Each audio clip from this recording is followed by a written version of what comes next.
So I decided to do my Redaction Headlines media project on an article called Why is Homework Important by the Nord Anglia Education. And basically that article just talked about all of the benefits of homework, everything good about homework. It felt to me that it was a very biased article for a few reasons.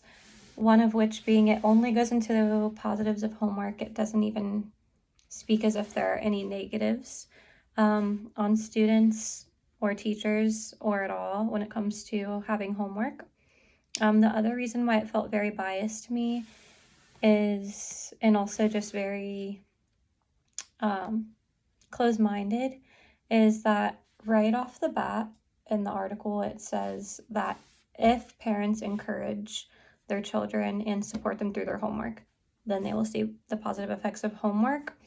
I feel like that's not okay because it is suggesting that all families are the same. And I think we all know that if homework heavily relies on parents teaching the kids and supporting the kids and encouraging the kids, then that's not really an equal opportunity for everybody, because some children grow up in families with one parent, single parent, working parent, two working parents. Some siblings have, or some students have siblings, and some students don't have siblings that can help them.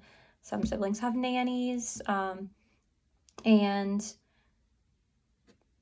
some parents also just don't have the understanding that other parents might have. They might not understand the material. So the article goes on to say that it's really important because it helps them with time management and setting deadlines.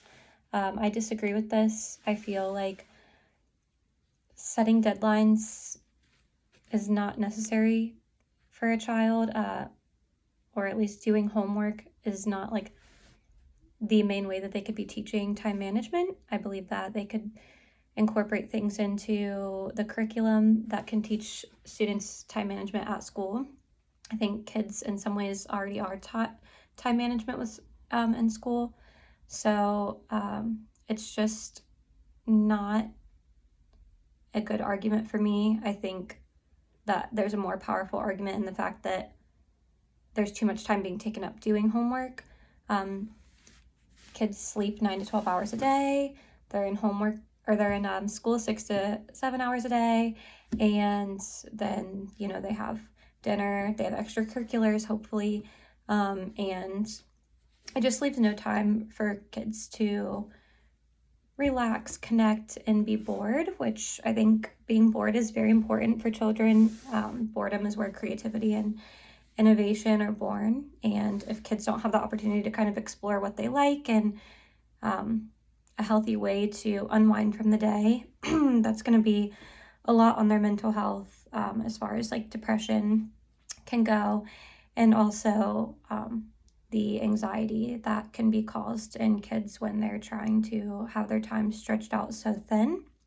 I don't think that's a good argument for teaching them time management. I think that there's more harm than good in that. Another thing that they mention as a point for why homework is good is they say that home is described in their article as a more comfortable work environment. I think that's a very privileged way of looking at things. Not everyone has a comfortable work environment at home. Speaking from my own personal experience, some kids just have a lot going on at home. There's distractions, might not be a quiet place for them, might be chaotic, might not have very many resources. Some kids don't have like their bills paid and no electricity, so it could also be very distracting for kids, which is not equal opportunity when some children have these spaces and some children don't. And to assume that all of them do is doing them a huge disservice. It's a very closed-minded way of thinking, and there's a lot of inequality when it comes to homework. Everyone should know that not all kids live the same lives. They don't have the same resources, yet they're expected to do the same thing and have the same outcome. So it's not equal opportunity for success in the classroom. I think that if you're going to write the benefits of homework, you should also shed light on the reality that there are some big drawbacks with homework. So